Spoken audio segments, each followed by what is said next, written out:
Thank you for braving the early morning to come see me. We're going to have fun in the next 25 minutes. Americans love war. We spend an inordinate amount of money on war. We spend more than the next 8 countries combined. And if you want to, just as context, China spends $293 billion and Russia spends $59 billion, although that investment's not looking so good right now. But Americans love building technological weapons systems. We're really good at that, and we spend money on systems that actually, by the time they're done, they're obsolete, like the F-35, which is a $1.5 trillion weapon system that's not going to be relevant in tomorrow's war. But when we're not building technological systems and spending money on this, we're actually making movies promoting war and championing how great war is, and usually a triumphant narrative. But what's useful about movies is it helps to understand ideologically how these tools could or would or should be used. And you see the best example is the most recent Maverick movie.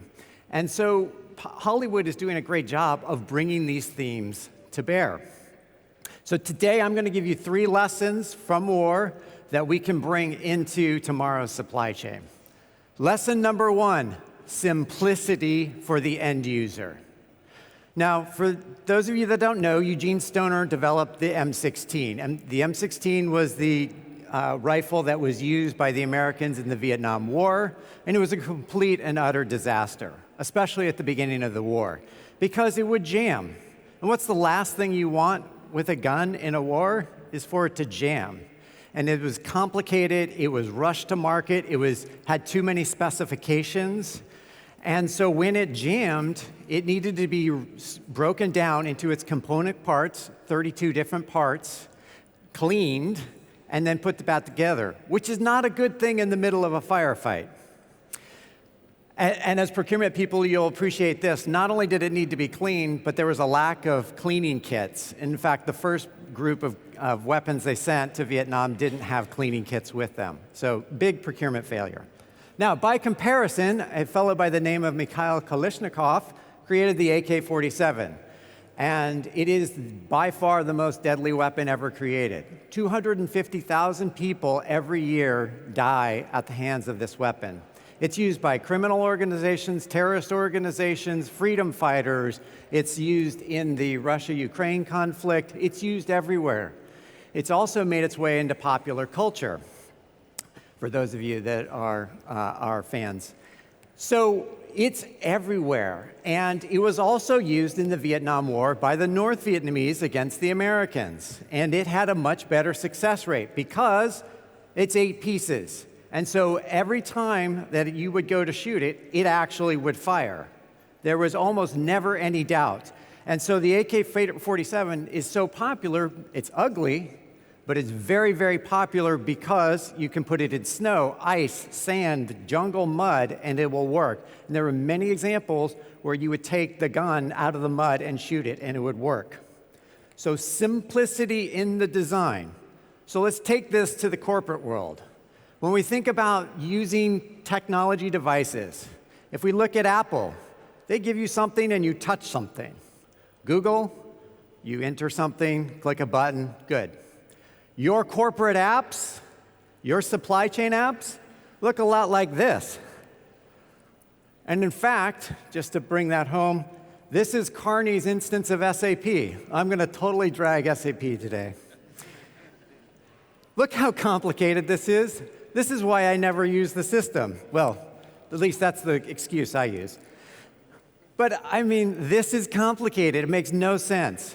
And part of the reason, in fact, the only reason we end up with these complicated systems is because it makes it easy for IT. So IT makes their world simple. And I hear this from absolutely every client. IT wants to consolidate down to one SAP instance, which is fine, but when we make IT's world simple, it puts the complexity onto the end user. That's why it looks like that. So we have to get away from that. We have to make it simple for the end user. All right, next lesson. Adaptability. We need to build adaptable systems. So the military uses a concept of the kill chain. So essentially, you have sensors and detectors, even people that watch out, and when a threat comes in, you have a response. You spin up whatever anti-defense technology or troops to meet the threat. This works really well. It's a well-oiled machine. It's really robust, and it works. However, when you take a $200 commercial drone against a kill chain, like an anti-air defense kill chain, which happened recently to a NATO ally, you basically have a $200 drone that trips the sensors, the defense systems spin up, and you fire, in this case, a Patriot missile to meet the drone. Now, you can see by the labels there that no doubt the missile blew up the drone, but the ROI on that exchange was not so hot. So how do you build adaptable systems to detect very quickly early on that this is a drone, a $200 drone, and we don't need to spin up the Patriot missiles? And so how do we build and why do we build adaptable systems? Because when we look at our corporate infrastructure or our supply chain infrastructure in particular, we have built non-adaptable systems. We have, again, put in an SAP system, a source-to-pay system, and it's not adaptable. It's not adaptable to resiliency. And so it's not adaptable to ESG. So now we have to start layering in additional tools. And this is the simple version of the slide because when I use the complicated version, it's hard to keep track of. But as you can probably tell, I'm working towards this in my next book. This will be a concept where I'm undoubtedly going after ERP systems and IT. So I'm sure that theme is coming up between yesterday and today, coming through very clearly. So we have to layer in new systems. And so to do that, to get that adaptability. However, there's still a problem. No matter how many point solutions you put in, no matter how many core systems you put in, you're going to have what I call the donut hole problem. The donut hole problem is the bespoke apps that are unique to your organization. There's always going to be 10% that no vendor can give you off the shelf. And so this is why we need to have an upskilling of capabilities. Because to solve the bespoke pieces, we need to take advantage of our underlying platform, your AWS, Azure, or Google. And so that's why we need people that understand and can either work with developers to develop this or do it themselves as we build out our data foundation, our app store, and intelligence. So, and especially when it comes to supplier intelligence, risk intelligence, commodity category intelligence, we need to make use of this underlying platform. So to summarize, to build the adaptability in the systems, we need to go beyond what SAP offers and beyond even the startups, which I love the startups, by the way. All right, so lesson number 2 is adaptability. Lesson number 3 is leadership bias. I teased this a little yesterday. So I want to talk about an evacuation after 20 years of war, but actually not the blunder that was the Afghanistan evacuation last year. Sadly, there was another one. Back in 1975, the Americans leaving Vietnam had another failed evacuation after 20 years of war. And many of you will have seen these images. And so in 1973, the Americans pulled out all combat troops from Vietnam. And so we were left with the embassy, 5,000 basically diplomats, military advisors, and CIA and whomever else, plus another 200,000 South Vietnamese that had helped support the American war effort there. Now that's the embassy, and you can see the parking lot there, and I'm just flagging that or bookmarking that because we'll come back to that in a minute. This is Ambassador Graham Martin. He's the guy in charge.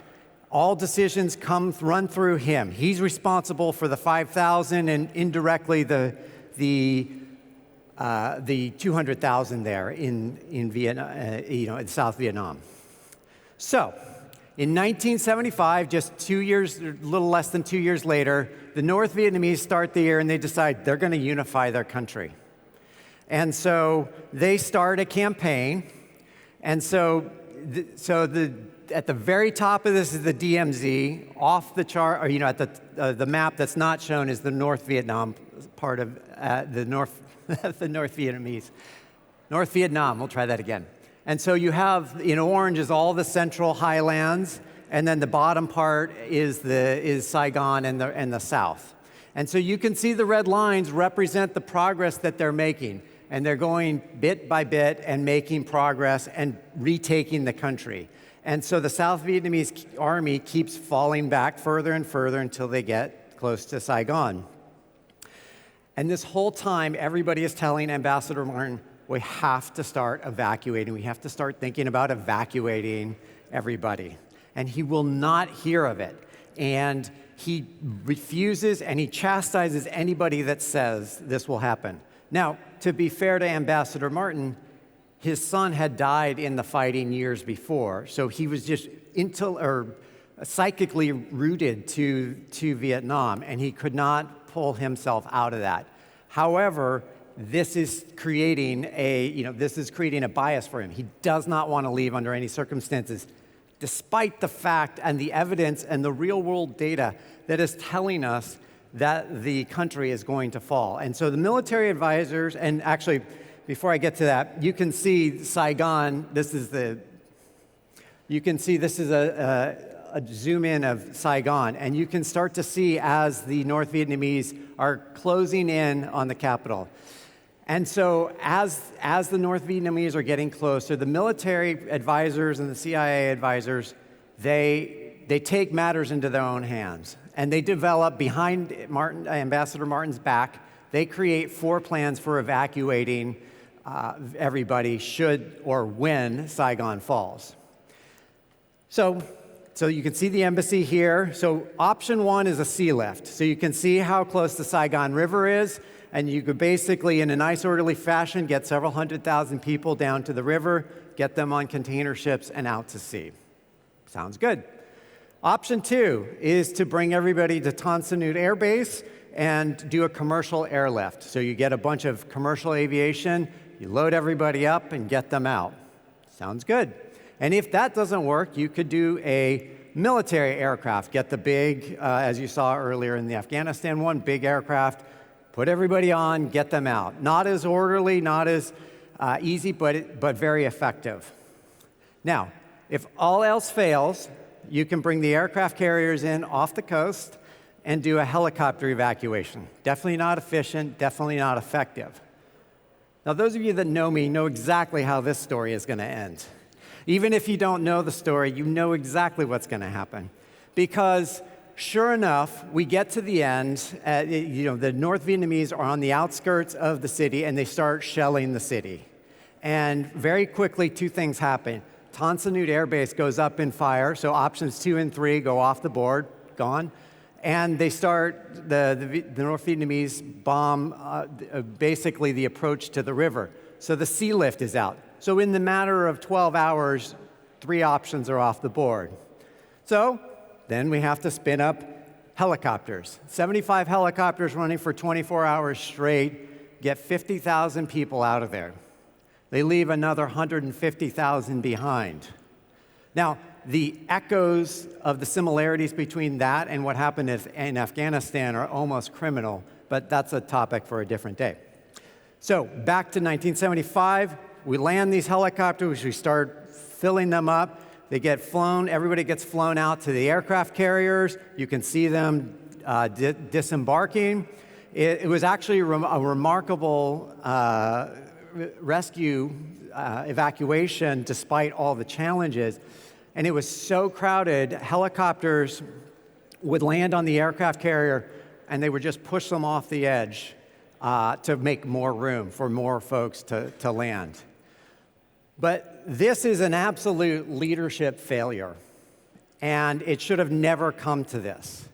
And so to bring this back to the corporate environment, when we make decisions, especially about technology decisions, you can already see where this is going, right?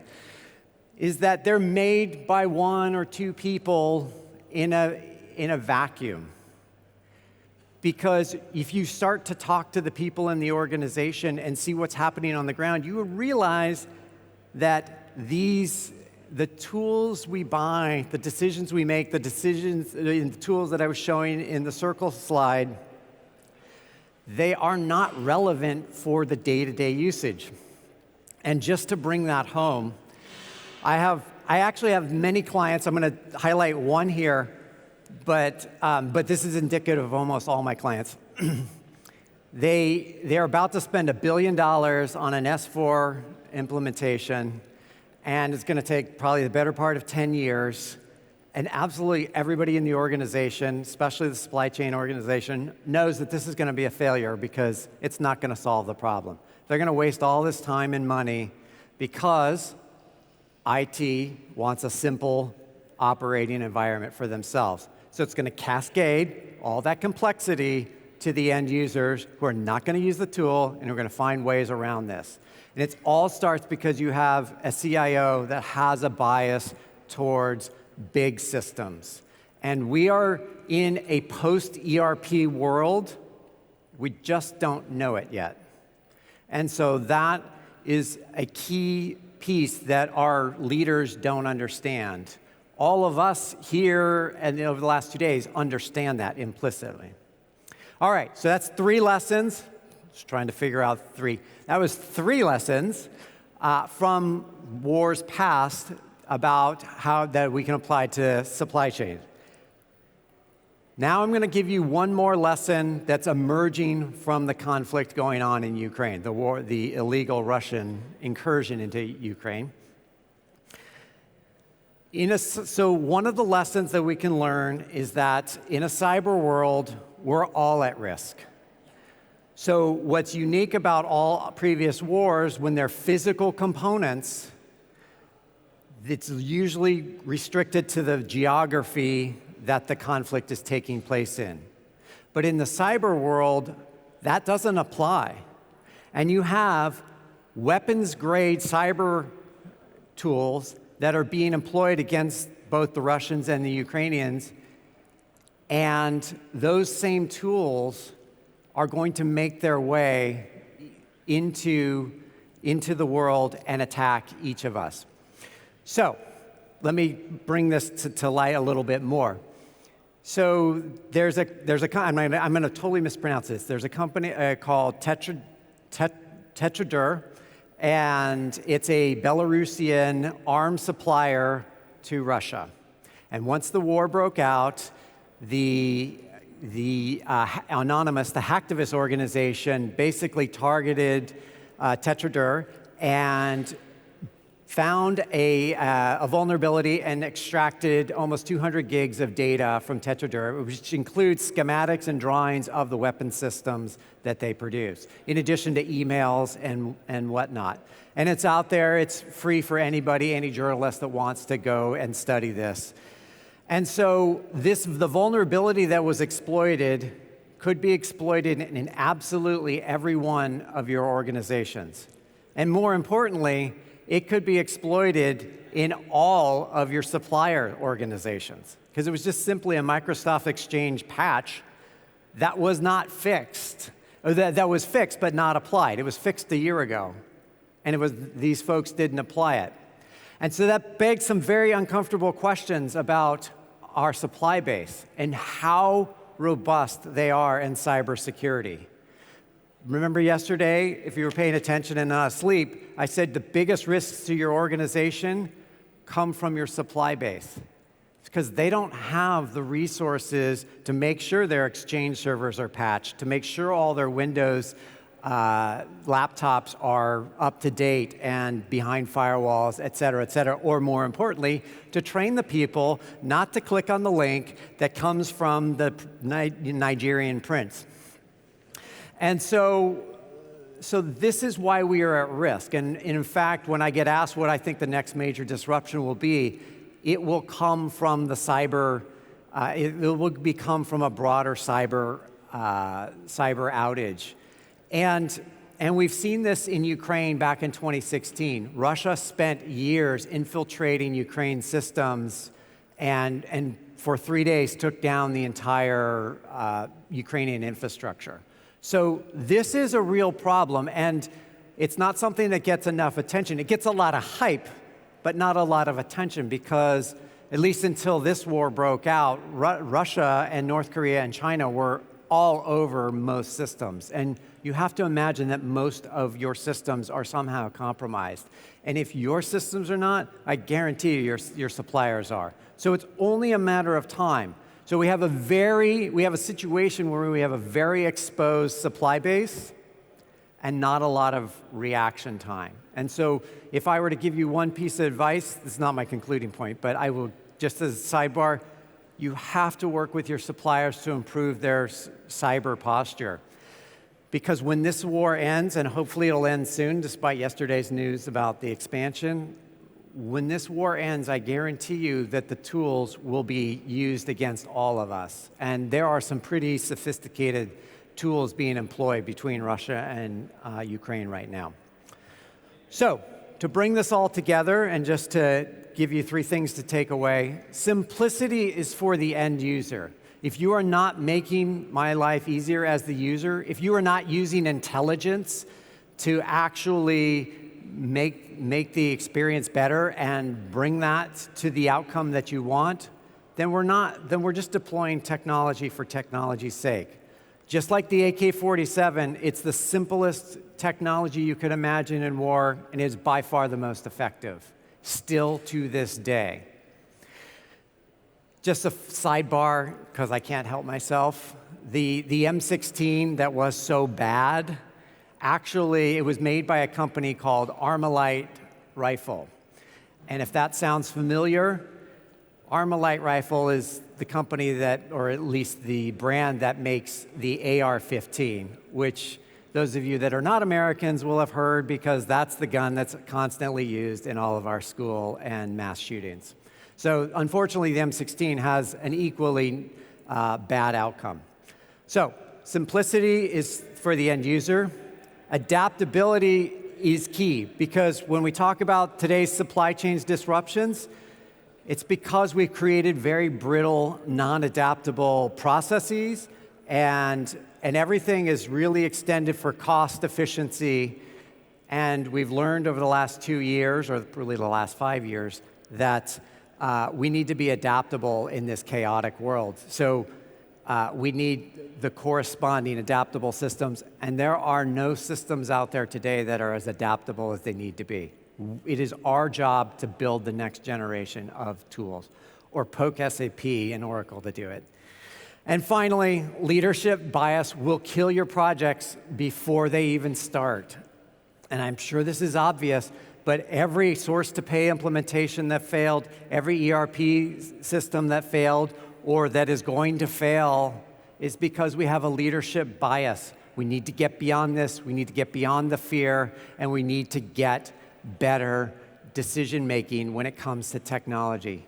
And the final thing I'd say is we need better skills. I keep coming back to this, but the way we're training for digital, the way we're hiring for digital needs to change. It needs to not just change incrementally, it has to change all the way out there. So it is a tectonic shift in people, and it has to be anchored around digital, because otherwise we're just making the same mistakes from the past. Thank you.